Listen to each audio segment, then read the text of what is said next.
Problem? Makes me feel like Krishna loves me and needs me, Okay. Jai Jai. which he always, he doesn't need. So, okay, we're at verse 29. Om Namo Bhagavate Vasudevaya. Once again, I'll just close the door. Om Namo Bhagavate Vasudevaya. Om Namo Bhagavate Vasudevaya. Om Jnanatimirandasya Jnananjana Shilakya Chakshurun Militam Yena Tasmai Shri Guruve Namaha. Jai Srila Gurudev, Jai Srila Prabhupada. We're reading from Canto 1, Chapter 6, text 29. After I reach there.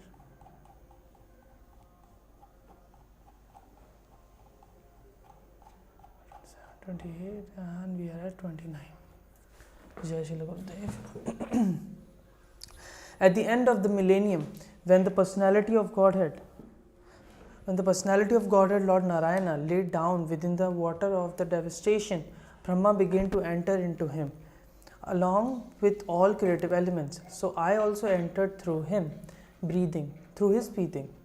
Purport: Narada is known as the son of Brahma. Narada is known, Srila Prabhupada's purport. Narada is known as the son of Brahma, as Lord Krishna is known as the son of Vasudeva. The personality of Godhead and his liberated devotees like Narada appear in the material world by the same process, as it is said in Bhagavad Gita. The birth and the activities of the Lord are all transcendental. Therefore, according to the authorized opinion, the birth of Narada as the son of Brahma is also transcendental pastime. His appearance and disappearance. जी ठीक है हाँ हाँ. As it is said in Bhagavad Gita, the birth. Oh, sorry, just give me 1 second, I have to close the door.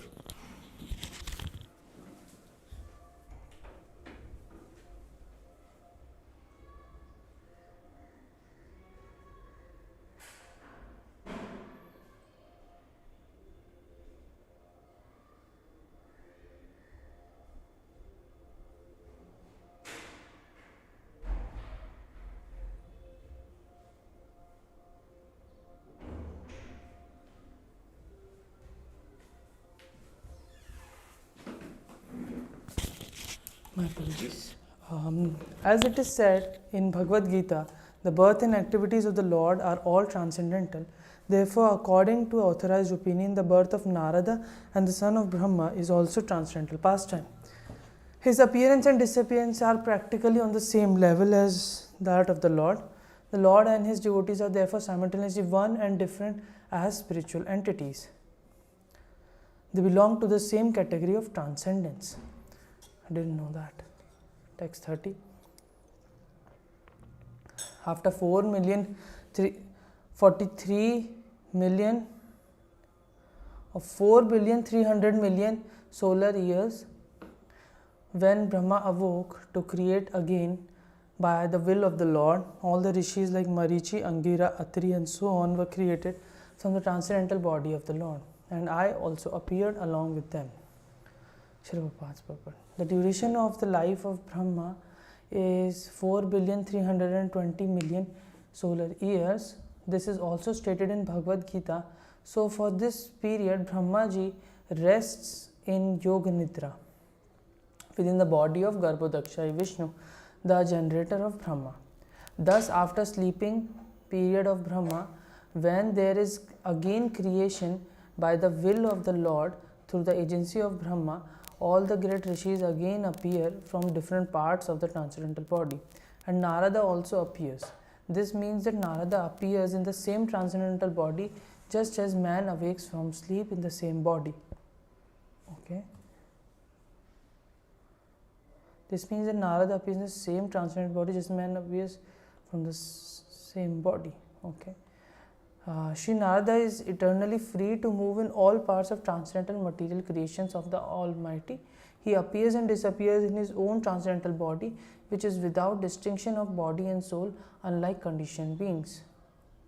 Since then, Text 31. Since then, by the grace of the Almighty Vishnu, I travelled wherever without restriction, both in the transcendental world and in the three divisions of the material world. This is because I am fixed in unbroken devotional service of the Lord. Srila Prabhupada's purport. As stated in the Bhagavad Gita, there are three divisions of material spheres, namely the Urdhvaloka, topmost planet, Madhyaloka, midway planet, and Adholoka, downward planets. Beyond the Urdhvaloka planets, that is to say, above the Brahmaloka and above the Brahmaloka are the material coverings of the universes, and above that is the spiritual sky, which is unlimited in expansion, containing unlimited self-illuminated Vaikuntha planets inhabited by God Himself along with His associates, who are all eternally liberated living entities. Sri Narada Muni could enter all those planets in both the material and spiritual spheres without restriction, as much as the Almighty Lord is free to move personally in any part of His creation. In the material world, the living beings are influenced by the three material modes of nature, namely goodness, passion, and ignorance. But Sri Narada Muni is transcendental to all these material modes, and thus he can travel everywhere unrestricted. He is a liberated spaceman. The causeless mercy of Lord Vishnu is unparalleled, and such mercy is perceived by the devotees only by the grace of the Lord. Sri Narada Muni is transcendental to all these material modes, and thus he can travel everywhere unrestricted. He is a liberated person. The causeless mercy of Lord Vishnu is unparalleled, and such mercy is perceived by the devotees only by the grace of the Lord. Therefore, devotees never fall down, but materialists, i.e., fruitive workers, and the speculative philosophers do fall down, being forced by their respective modes of nature. The rishis, as mentioned above, cannot enter into the transcendental world like Narada. This fact is disclosed in Narsimha Puran. Rishis like Marichi are authorities in fruitive work, and rishis like Sanaka Sanandan are authorities in philosophical speculations. But Sri Narada Muni is the prime authority for transcendental devotional service of the Lord. All the great authorities in the devotional service of the Lord follow in the footsteps of Sri Narada Muni in the order of the Narada Bhakti Sutra, and therefore all the devotees of the Lord are unhesitatingly qualified to enter into the kingdom of God, Vaikuntha. Text 32. And thus I travel constantly singing the transcendental message of glories of the Lord, vibrating this instrument called Veena, which is charged with transcendental sound and which is given to me by Lord Krishna.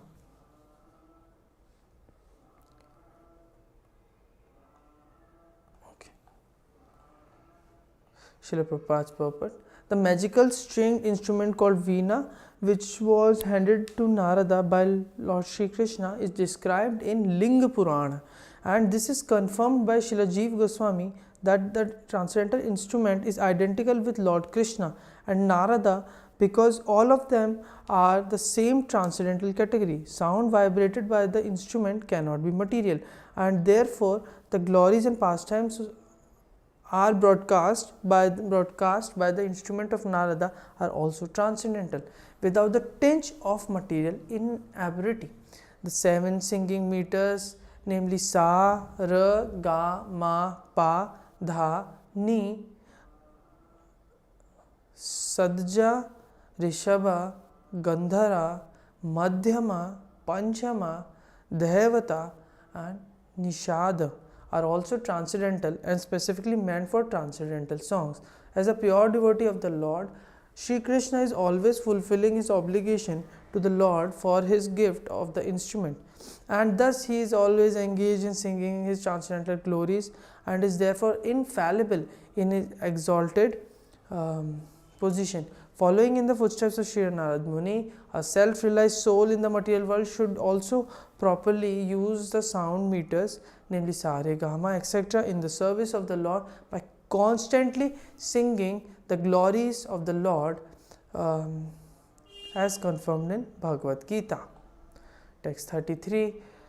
The Supreme Lord Sri Krishna, whose glories and activities are pleasing to hear, at once appears on the seat of my heart as if called for as soon as I began to chant his holy activities. Srila Prabhupada's purport. The absolute personality of Godhead is not different from his transcendental name, form, pastimes, and the sound vibration thereof. As soon as pure devotees engage himself in the pure devotional service of the hearing, chanting, and remembering the name, fame, and activities of the Lord, at once he becomes visible to the transcendental eyes of the pure devotee by reflecting.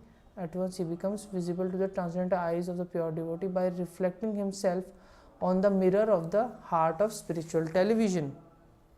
I don't get it. As soon as a pure devotee engages himself in pure devotional service of hearing, chanting, remembering the name, fame, activities of the Lord, at once he becomes visible to the transcendental eyes of the pure devotee by reflecting himself on the mirror of the heart by spiritual television. Therefore, a pure devotee who is related to the Lord in loving transcendental service can experience the presence of the Lord at every moment. It is a natural psychology in every individual case that a person likes to hear and enjoy his personal glories enumerated by others. That is a natural instinct, and the Lord, being also an individual personality like others, is not an exception to this psychology, because psychological characteristics visible in the individual souls are but reflections of the same psychology in the Absolute Lord. The only difference is that Lord is the greatest personality of all and absolute in all his affairs. If therefore the Lord is attracted by the pure devotee's chanting of his glories, there is nothing astonishing. Since he is absolute, he can appear himself in the picture of his glorification, the two things being identical. Srila Narada chants the glorification of the Lord not for his personal benefit, but because the glorifications are identical with the Lord. Narada Muni penetrates into the presence of the Lord by the transcendental chanting. Text 34. It is personally experienced by me that those who are always full of cares and anxieties due to the desiring contact of the senses with their objects can cross the ocean of nescience on a most suitable boat. The constant chanting of the transcendental activities of the personality of Godhead. Srila Prabhupada's purport. The symptom of the living being is that he cannot remain silent even for some time. He must be doing something, thinking of something, or talking about something. Generally, the materialistic men think and discuss about subjects which satisfy their senses. But as these things are exercised under the influence of the external illusory energy, such sensual activities do not actually give them any satisfaction. On the contrary, they become full with cares and anxieties. This is called Maya, or what is not. Maya, or what is not. That which cannot give them satisfaction is accepted as an object of satisfaction. So Narada Muni, by his personal experience, says that satisfaction for such frustrated beings engaged in the sense gratification is to chant always the activities of the Lord. The point is that the subject matter only should be changed. No one can check the thinking activities of a living being, nor the feeling, willing, or working processes. But if one wants actual happiness, one must change the subject matter only. Instead of talking of politics of a dying man, one can discuss the politics administered by the Lord himself. Instead of relishing activities of the cinema artist, one can turn his attention to the activities of the Lord with his eternal associates like the gopis and Lakshmis. The Almighty Personality of Godhead, by his causeless mercy, descends to the earth and manifests activities almost on the line of the worldly man. But at the same time, extraordinarily, because he is almighty, He does so for the benefit of all conditioned souls so that they can turn their attention to transcendence. By doing so, the conditioned soul will gradually be promoted to the transcendental position and easily cross the ocean of nescience, the source of all miseries. This is stated from personal experience by such an authority as Sri Narada Muni, and we can have the same experience also if we begin to follow in the footsteps of the great sage Narada, the dearmost devotee of the Lord. Text 35. Can I try one? Definitely, Prabhu. Okay. It is true that by practicing restraint of the senses, by the yoga system, one can get relief from the disturbances of desire and lust, but this is not sufficient to give satisfaction to the soul, for this satisfaction is derived from devotional service to the personality of Godhead. Prabhupada's purport. Yoga aims at controlling the senses. By practice of the mystic process of bodily exercise and sitting, thinking, feeling, willing, concentrating, meditating, and at last being merged into transcendence, one can control the senses. The senses are considered like venomous serpents, and the yoga system is just to control them.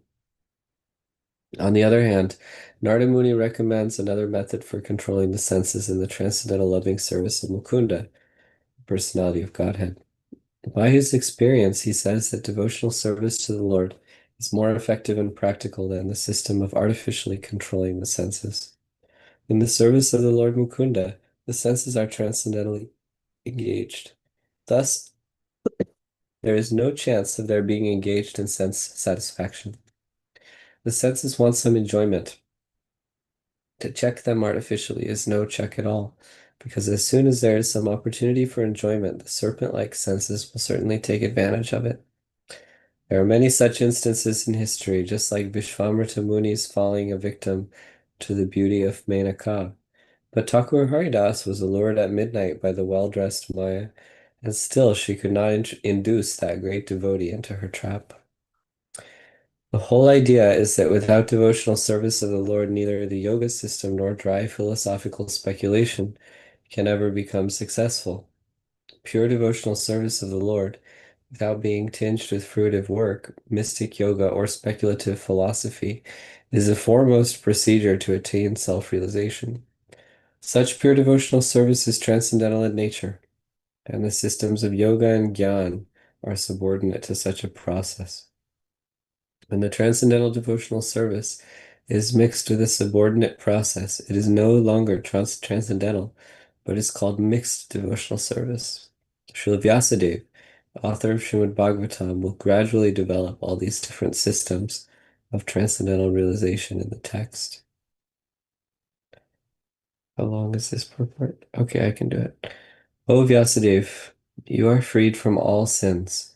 Thus I have explained my birth and activities for self-realization, and as you asked, all this will be conducive for your personal satisfaction also. Prabhupada's purport. The process of devotional activities from the beginning to the stage of transcendence is all duly explained to satisfy the inquiries of Vyasadeva. Narada has explained how the seeds of devotional service were sown by transcendental association and how they gradually developed by hearing the sages. The result of such hearing is detachment from worldliness, so much so that even a small boy could receive the death news of his mother, who was his only caretaker, as the blessing of God. And at once he took the opportunity to search out the Lord. A sincere urge for having an interview with the Lord was also granted to him, although it is not possible for anyone to see the Lord with mundane eyes. He also explained how by execution of pure devotional service, one can get rid of the fruitive action of accumulated work, and how he transformed his material body into a spiritual one. The spiritual body is alone able to enter into the spiritual realm of the Lord, and no one but a pure devotee is eligible to enter into the kingdom of God. All the mysteries of transcendental realization are duly experienced by Narad Muni himself, and therefore, by hearing such an authority, one can have some idea of the results of devotional life, which are hardly delineated even in the original texts of the Vedas. In the Vedas and Upanishads, there are only indirect hints to all this. Nothing is directly explained there, and therefore Srimad Bhagavatam is the mature fruit of all the Vedic trees of literatures. Can you call on me for one more at the end?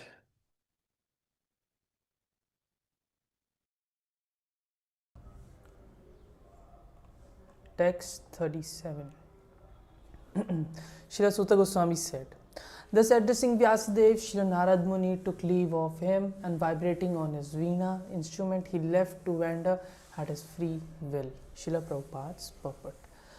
Every living being is anxious for full freedom because that is his transcendental nature, and this freedom is obtained only through the transcendental service of the Lord. Illusioned by the external energy, everyone thinks that he is free, but actually he is bound up by the laws of nature. A conditioned soul cannot freely move from one place to another, even on this earth, and what to speak of one planet to another. But a full-fledged free soul like Narada, always engaged in chanting the Lord's glory, is free to move not only on earth but also in any part of the universe, as well as in any part of the spiritual sky. We can just imagine the extent of unlimitedness of his freedom, which is as good as the Supreme Lord. There is no reason or obligation for his traveling, and no one can stop him from his free movement. Similarly, the transcendental system of the devotional service is also free. It may or may not develop in a particular region even after he undergoes all the detailed formulas. Similarly, the association of the devotee is also free. One may be fortunate to have it, and one may not have it even after thousands of endeavors. Therefore, in all spheres of devotional service, freedom is the main pivot.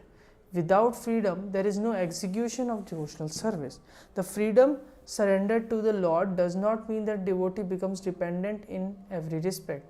To surrender unto the Lord through the transparent medium of the spiritual master is to attain complete freedom of life. Oh Krishna.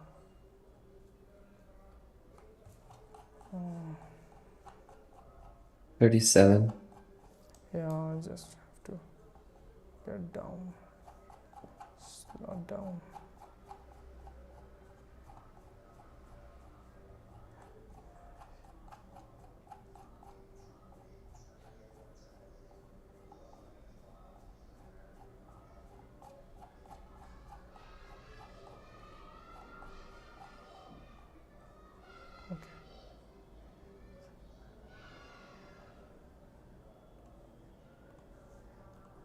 Great. Text 38. All glory and success to Srila Narad Muni because he glorifies the activities of the personality of Godhead, and so he himself takes pleasure and also enlivens all the distressed souls of the universe. Srila Prabhupada's purport. Sri Narad Muni plays on his instrument to glorify transcendental activities of the Lord and to give relief to all miserable living entities of the universe. No one is happy here within the universe, and what is felt as happiness is Maya's illusion.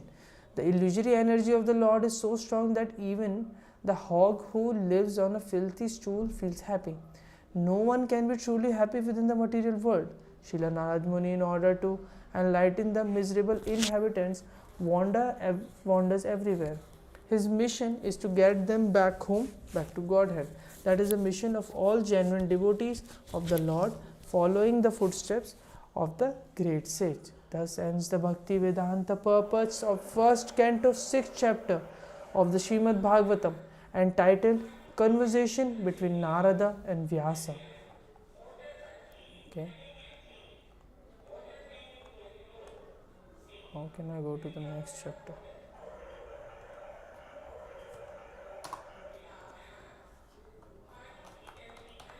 Oh, it's not going to the next chapter. Krishna.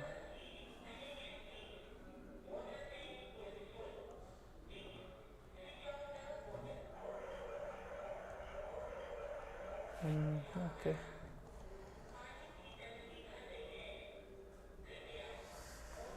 Sorry.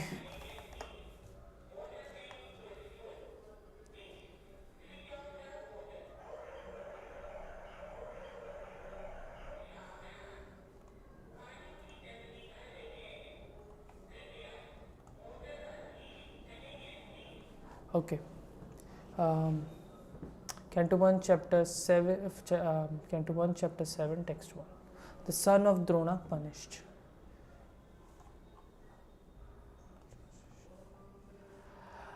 Rishi Shaunaka asked, O Sutta, the great and transcendental powerful Vyasadeva heard everything from Sri Narada Muni. So after Narada's departure, what did Vyasadeva do?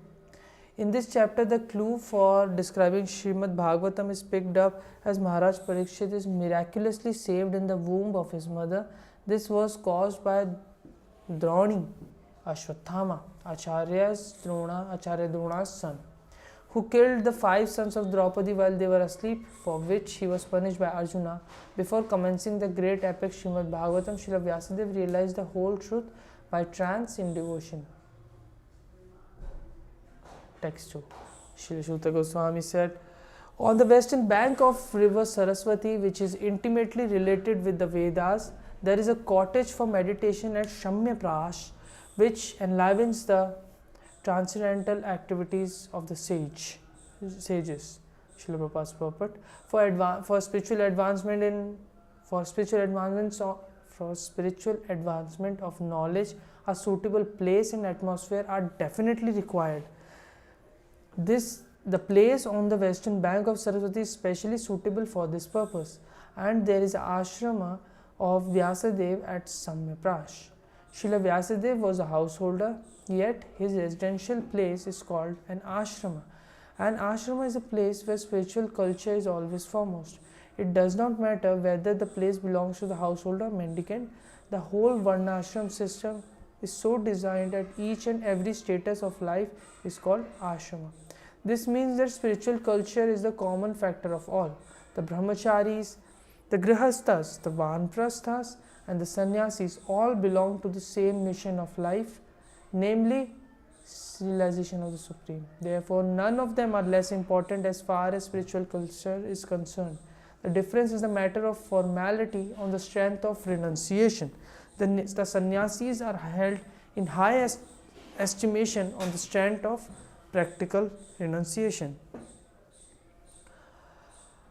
Next 3. In that place, Srila Vyasadeva in his own ashram, which was surrounded by berry trees, sat down to meditate after touching water for purification. Under the instruction of his spiritual master Srila Narada Muni, Vyasadeva concentrated his mind upon the transcendental place of meditation. Text 4.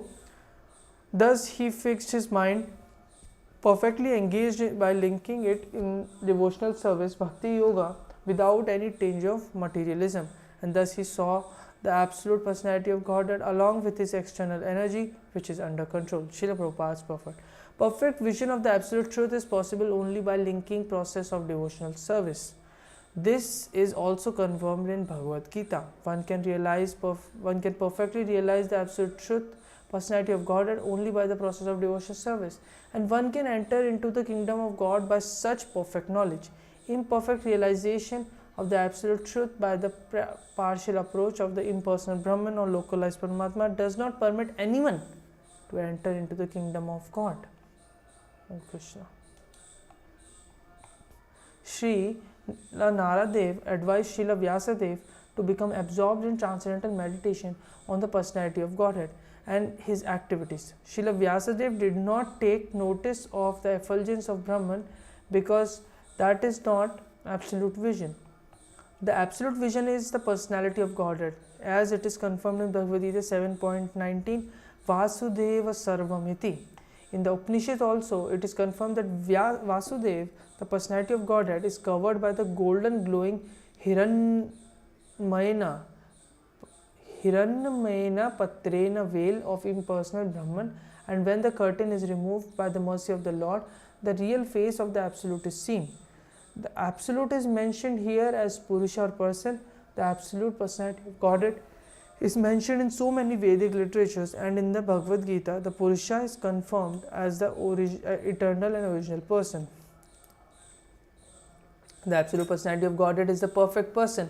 The Supreme Person has manifold energies, out of which internal, external, and marginal energies are specifically important. The energy mentioned here is the external energy, as will be clear from statements of her activities. The internal energy is there along with the absolute person, as the moonlight is there with the moon. The external energy is compared to darkness because it keeps the living entity in the darkness of ignorance. The word apashrama suggests that this energy of the Lord is under full control. The internal potency or superior energy is also called Maya, but it is spiritual Maya or energy exhibited in the absolute realm. When one is under the shelter of internal potency, the darkness of material ignorance is at once dissipated, and even those who are Atmarama or fixed in trance take shelter of this Maya or internal energy. Devotional service of Bhakti Yoga is the function of the internal energy. There is no place for the inferior energy or material energy. Just as there is no place of darkness in the effulgence of spiritual light, such internal energy is even superior to the spiritual bliss attainable in the conception of impersonal Brahman. It is stated in Bhagavad Gita that impersonal Brahman effigy is also an emanation from the absolute personality of Shri Krishna. The Parama Purusha cannot be anyone except Shri Krishna himself, as will be explained in the later shlokas. Prabhu, the text is big, Okay. the purport is big, but you can read the translation maybe. Well, we're over time. Thank you. Om Namo Bhagavate Vasudevaya.